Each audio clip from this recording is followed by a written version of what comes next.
আসলে একটা জায়গায় পৌঁছাতে অনেকটা সময় লাগে, কিন্তু একটা মানুষের ভুল ধরতে সময় লাগে না। হ্যালো বন্ধুরা, আমি রচনা। তোমরা সবাই কেমন আছো? তো চলো প্রথমে তোমাদের একটা ভিডিও দেখাই। রচনা এই যে মা অনেক কষ্ট করে ঢোকালাম ভেতর।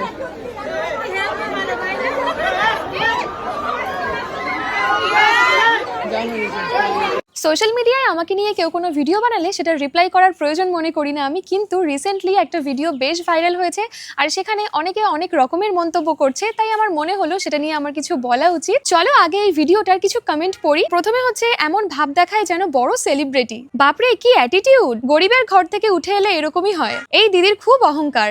গরিবের মেয়ে কিছু ছিল না, দুদিন মনে হয় বেশি ইনকাম হচ্ছে তাই অ্যাটিটিউড বেড়ে গেছে। যাদের দেখে সরে যাচ্ছ তাদের জন্যই তুমি এই জায়গায় এসেছো। এই মেয়েটার ভিডিও খুব ভালো লাগতো, কিন্তু এরকম ব্যবহার, ছি ছি। নিজেকে নায়িকা ভাবলে যা হয়। অ্যান্ড আরো একজন কমেন্ট করেছে রাজশ্রী দাস, এদের ভয় পাওয়াটা স্বাভাবিক, বাট যারা এদের দিকে তেড়ে আসছে তারাই বা এরকম ব্যবহার করছিল কেন? তো সেই দিন কি ঘটনা হয়েছিল সেটা তোমরা হয়তো অনেকেই জানো না, তার জন্য না জেনে শুনে একটা ভিডিও দেখে আমাকে জাজ করে ফেলেছো। তোমরা হয়তো জানো 5 তারিখ মা অন্নপূর্ণা শাড়ি ঘরের গ্র্যান্ড ওপেনিং ছিল, যেখানে প্রচুর ক্রিয়েটর উপস্থিত ছিল এবং উজ্জ্বল দা, ইধিকাদি ওনারাও এসেছিলেন, যাদেরকে দেখার জন্য প্রচুর ভিড় হয়েছিল, অনেক ক্রাউড হয়ে গেছিল। সেখানে আমিও উপস্থিত ছিলাম আর বাইরে সবাই ওয়েট করছিল মানে ইধিকাদি, উজ্জ্বল দা ওদের দেখার জন্য। তো যখন এই দাদাটা ভিডিও করছিল তখন হঠাৎ করে গেট খুলে সব মানুষ ভেতরে ঢুকে আসে, আর সেই সময় আমি একটু ভয় পেয়ে যাই। আসলে আমার কোনো ইন্টেনশনই ছিল না কারোর সাথে কোনো খারাপ ব্যবহার করার, আমি কখনো সেটা করিও না। যারা আমার সাথে মিশেছো, যারা আমার সাথে কথা বলেছো তারা জানো।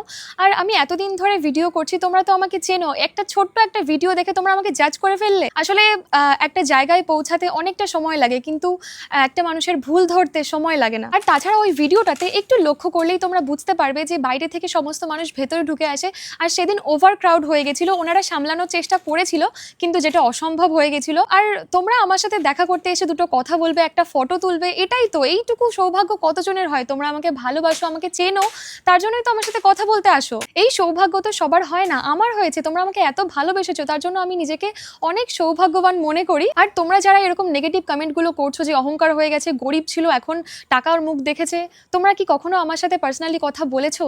তোমরা কি জানো আমি আসলে কিরকম, আমার ব্যবহার কিরকম? তোমরা কিছু না জেনে এরকম কমেন্ট করে দিতে পারো? কারোর ব্যাপারে কিছু না জেনে বলা যায়? আর সেদিন অনেকটাই ভিড় হয়েছিল, তার জন্য আমি তোমাদের অনেকের সাথেই কথা বলতে পারিনি, তার জন্য আমি মন থেকে দুঃখিত। তবে বিশ্বাস করো, আমি চাই তোমাদের সকলের সাথে কথা বলতে যারা আমাকে ভালোবাসো। আর সবশেষে একটা কথাই বলতে চাইবো যে শুধু আমি না, কারোর ব্যাপারেই কোনো কিছু না জেনে কোনো রকম মন্তব্য করো না, সেটা তার খারাপ লাগতে পারে।